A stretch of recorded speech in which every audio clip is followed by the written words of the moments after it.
तो वहीं एसआई भर्ती 2021 घोटाला मामले को लेकर एक और बड़ा खुलासा हुआ है। पूर्व मुख्यमंत्री अशोक गहलोत के पूर्व PSO head constable Rajkumar Yadav और उसका बेटा भी सलाखों के पीछे पहुंच गया है। एसओजी की इस कार्रवाई से हड़कंप मच गया। ये रिपोर्ट देखिए।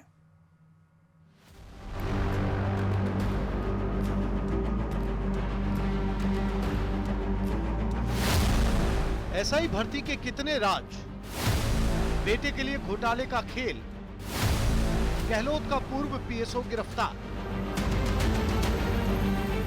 2021 की एसआई भर्ती परीक्षा का पेपर लीक घोटाला अब राजस्थान की पुलिस व्यवस्था की जड़ों तक पहुंचता दिख रहा है। एसओजी ने जयपुर शहर पुलिस लाइन में तैनात हेड कांस्टेबल राजकुमार यादव को गिरफ्तार किया है। साथ ही उसके बेटे भरत यादव को भी गिरफ्तार किया गया है। सबसे चौंकाने वाली बात यह है कि राजकुमार यादव पूर्व मुख्यमंत्री अशोक गहलोत का पीएसओ रह चुका है। राजकुमार यादव ने अपने बेटे भरत के लिए एसआई भर्ती परीक्षा का पेपर कुणाल पांड्या नामक व्यक्ति से खरीदा था। परीक्षा से ठीक पहले भरत ने पेपर तैयार किया और लिखित परीक्षा पास भी कर ली, लेकिन किस्मत ने साथ नहीं दिया। फिजिकल टेस्ट से ठीक पहले भरत का पैर फ्रैक्चर हो गया और वो दौड़ में शामिल नहीं हो पाया, जिसकी वजह से भरत एसआई नहीं बन सका। दरअसल पिछले दिनों एसओजी ने एसआई भर्ती पेपर लीक मामले में कुंदन पंड्या को गिरफ्तार किया था। डूंगरपुर में सागवाड़ा के रहने वाले कुंदन पंड्या की गिरफ्तारी के बाद एसओजी ने कुंदन पंड्या की बेटी रिद्धि, भतीजे नैतिक और भतीजी नेहा को भी गिरफ्तार किया था। गिरफ्तारी के बाद कुणाल पांड्या से पूछताछ हुई तो राजकुमार यादव और भरत यादव के नाम सामने आए। अब तक इस केस में 54 सब इंस्पेक्टर गिरफ्तार किए जा चुके हैं, जिनमें कई भर्ती के तुरंत बाद पुलिस सेवा में शामिल हुए थे। फिलहाल रिमांड के दौरान एसओजी अब पूर्व मुख्यमंत्री अशोक गहलोत के पीएसओ रह चुके हेड कांस्टेबल राजकुमार यादव से पूछताछ करेगी। राजकुमार और कुंदन पांड्या के बीच मुलाकात की कड़ी कौन बना, वो संपर्क में कैसे आए और कितने रुपए में पेपर का सौदा हुआ। लेकिन सबसे बड़ा सवाल ये है कि भर्ती व्यवस्था पर भरोसा कैसे बने, क्योंकि जिनके दम पर कानून व्यवस्था टिकी हो, अगर वही कानून तोड़ने वालों में शामिल हो तो व्यवस्था कितनी सुरक्षित है। जयपुर से न्यूज़ 18 के लिए विष्णु शर्मा की रिपोर्ट।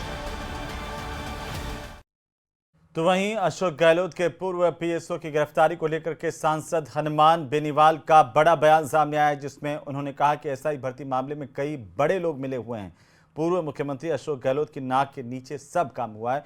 क्या कुछ कहा आरएलपी सुप्रीमो और नागौर सांसद हनुमान बेनीवाल ने, आप भी सुनिए।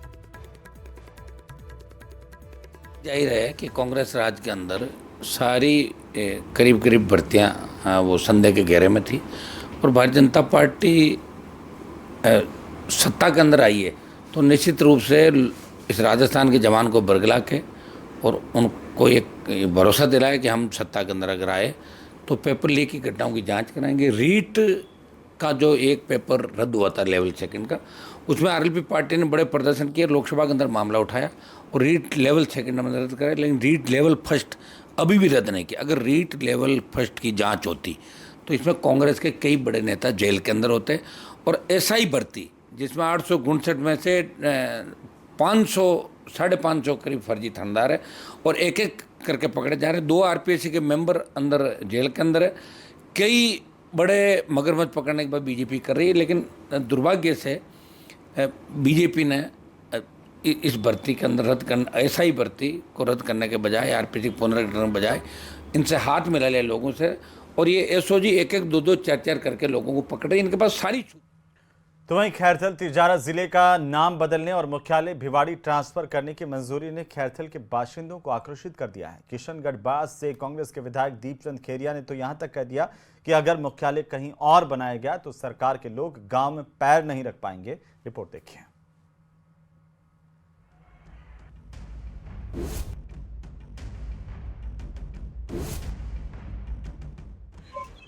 खैरथल तिजारे जिले का नाम बदल के भरथरी जी के नाम पे भरथरी नगर कर दिया। कोई डिमांड नहीं, उस जिले के अंदर भरथरी बाबा का स्थान नहीं।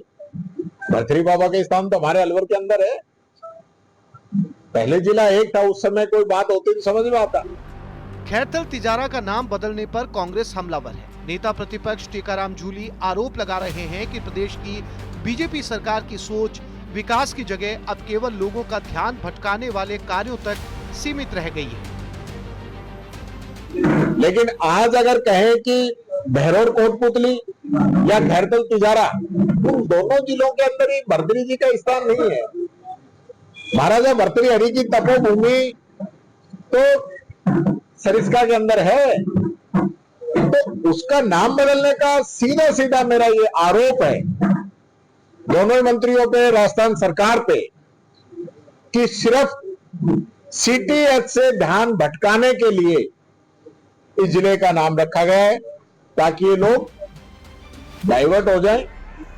सब जानते हैं कि श्री भर्तृहरि महाराज की तपोस्थली अलवर, मालाखेड़ा और थानागाजी के आसपास का इलाका रहा है, जो खैरतल तिजारा में नहीं आता। वहां की जनता में भी इस फैसले को लेकर रिएक्शन है। राज्य सरकार को जल्दबाजी में लिए गए इस फैसले पर पुनर्विचार करना चाहिए। मैंने पहले भी प्रेस कॉन्फ्रेंस करके आरोप लगाए थे कि सरकार के अंदर कुछ लोग भूमाफियाओं से मिले हुए हैं और उन्होंने खैरतल तिजारा के अंदर गरीब किसानों की जमीन को सस्ते दामों में खरीदा है और अब वो वहां पे ये कह के कॉलोनी काट रहे हैं कि वहां जिले की कलेक्ट्रेट यहां पे बनेगी। तो ये एक बहुत बड़ा घोटाला है इसके अंदर भी। शुक्रवार को लाला जय नारायण पांची देवी खंडेलवाल पार्क में किशनगढ़ बास विधायक दीपचंद खेरिया के नेतृत्व में सर्व समाज और व्यापारियों की बैठक हुई थी, जिसमें शिरकत करने पहुंचे कांग्रेस विधायक दीपचंद खेरिया ने दो टूक शब्दों में कहा था कि इस फैसले का मुकाबला जनता करेगी और जो लोग इस तरह का निर्णय लेंगे वो गांव में घुस नहीं पाएंगे।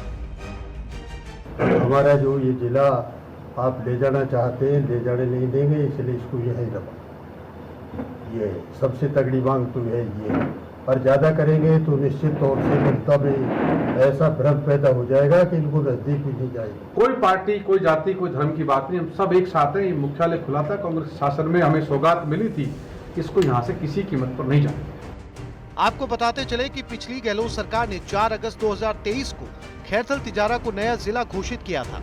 उस समय भिवाड़ी को जिला मुख्यालय बनाने की मांग उठी थी, जिसे अब भजनलाल सरकार पूरा करने की दिशा में बढ़ रही है। सरकार का दावा है कि भिवाड़ी को मुख्यालय बनाने में औद्योगिक और प्रशासनिक सुविधाएं मिलेगी।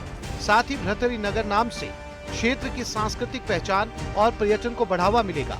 केंद्रीय मंत्री भूपेंद्र यादव ने भी इस फैसले का स्वागत करते हुए सोशल मीडिया पर लिखा कि अलवर बाबा भर्तृहरि की तपोभूमि रहा है और ये निर्णय सांस्कृतिक पर्यटन को प्रोत्साहन देगा। नाम बदलने का सरकार का फैसला न सिर्फ जिले की पहचान को नया रूप देता है, बल्कि राजा भर्तृहरि की महानता को भी सम्मान देता है। ये सरकार का बहुत ही अच्छा कदम है, चूंकि महाराजा भर्तृहरि हमारे यहाँ के लोक देवता है, उन्होंने तपस्या की, ये तपोभूमि है। तो जब महाराजा भर्तृहरि तो सब लोगों के हैं, महाराजा भर्तृहरि कोई एक किसी पार्टी का नहीं है, तो महाराजा भर्तृहरि जी का जो नाम रखा गया है ये बहुत ही अच्छा नाम है और बहुत बहुत साधुवाद, बहुत बहुत आभार। लेकिन एक जो गफलत है सोशल मीडिया में या अखबारों में जो भी चल रहा है, हम तब तक तो गफलत ही कहेंगे कि भाई यहाँ से मुख्यालय भिवाड़ी शिफ्ट कर रहे हैं। उसी के संदर्भ में हम उनसे मिले थे, तो हमको कलेक्टर साहब ने जानकारी दी, हमारे पास ऐसी कोई सूचना नहीं है, कोई हमारे पास पत्र नहीं है, अभी तक तो एज इट इज है, खैरतल मुख्यालय है। सूबे की सरकार कह रही है नाम बदलने का फैसला न सिर्फ भर्तृहरि की स्मृति को जीवित रखेगा, बल्कि इस क्षेत्र को एक नई ऐतिहासिक पहचान भी देगा। लेकिन सरकार की दलील कांग्रेस के गले नहीं उतर रही, इसलिए नाम पर घमासान जारी है। न्यूज़ 18 राजस्थान के लिए अलवर से नितिन तिवारी की रिपोर्ट।